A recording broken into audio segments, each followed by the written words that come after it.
ध्यान से देखिए और दर्शन कीजिए गुड़गांव की मशहूर और इज्जतदार वकील गीतिका चावला से, जिसने पति और एक गुब्बारा बेचने वाले के साथ मिलकर लोगों से 6 करोड़ रुपए ऐंठ लिए। आखिर कैसे मासूम लोगों को फंसाती और किस हालत में ये पुलिस के हत्थे चढ़ी, चलिए आपको पूरा मामला बताते हैं सिलसिलेवार तरीके से। यूं तो भारत में डॉक्टर्स, पुलिस और वकील, इनका चाटना और काटना दोनों ही जानलेवा है। गुड़गांव के सेक्टर 12 की रहने वाली वकील गीतिका चावला कोर्ट में मशहूर होने का सबसे बड़ा कारण ये है कि ज्यादातर पति पत्नी वाले केस देखती है, यानी कि एक्स्ट्रा मैरिटल अफेयर और डाइवोर्स वाले। जो भी औरत इसके पास पति के खिलाफ केस लेकर आती तो उसे झूठे सबूत इकट्ठा करने की सलाह देती और इकट्ठा करवाने के बाद बेचारे पति से खूब पैसे लूटती। इधर गीतिका का स्वभाव सबसे अच्छा निकला, क्लाइंट को पहले ही बोल देती थी कि आधे पैसे तेरे आधे मेरे। खैर ये तो था इसका साफ सुथरा काम, जिसके बारे में तमाम कोर्ट के वकील जानते हैं। अब बात करते हैं गंदे खेल की, जिसके चलते ये पुलिस के हत्थे चढ़ी है। वर्ष 2020 में लोगों की मेहनत की कमाई हड़पने के लिए इसने अनोखा तरीका निकाला।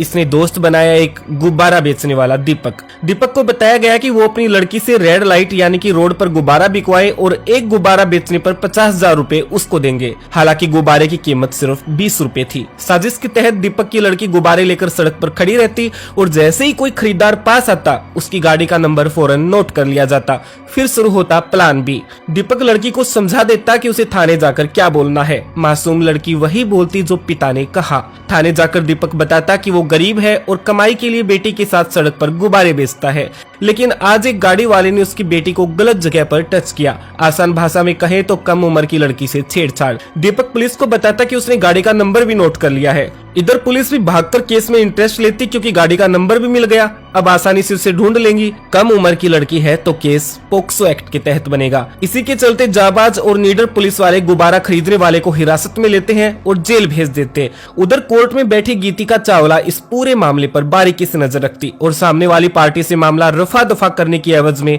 लाखों रुपए लेती। किसी से 10 लाख तो किसी से 20 लाख। ये डिपेंड करता कि आदमी कितना अमीर है। कमाल की बात ये, जो शख्स इस केस में फंस गया वो पैसे देकर ही बाहर निकला, क्योंकि इसके अलावा उसके पास कोई रास्ता भी नहीं होता।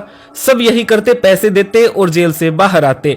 इस महिला ने ये काम करके करीब 6 करोड़ से ज्यादा रुपए कमाए और कई जगहों पर प्रॉपर्टी तक खरीद ली। महंगी गाड़ियों में घूमने वाले वकील को इस काम में इतना मजा आया कि सैकड़ों लोगों को लूट डाला। अलग अलग थाने में अनेक केस दर्ज होते गए।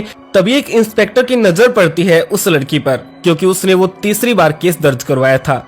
इंस्पेक्टर ने जब दूसरे थानों से जानकारियां जुटाई तो सामने आया कि एक गुब्बारा बेचने वाली लड़की पिता के साथ मिलकर कई लोगों पर केस दर्ज करवा चुकी है। पुलिस चाहती थी कि इन्हें रंगे हाथ गिरफ्तार किया जाए। इसके लिए एक टीम तैयार की गई जो लग्जरी कार के साथ सिविल ड्रेस में निकली।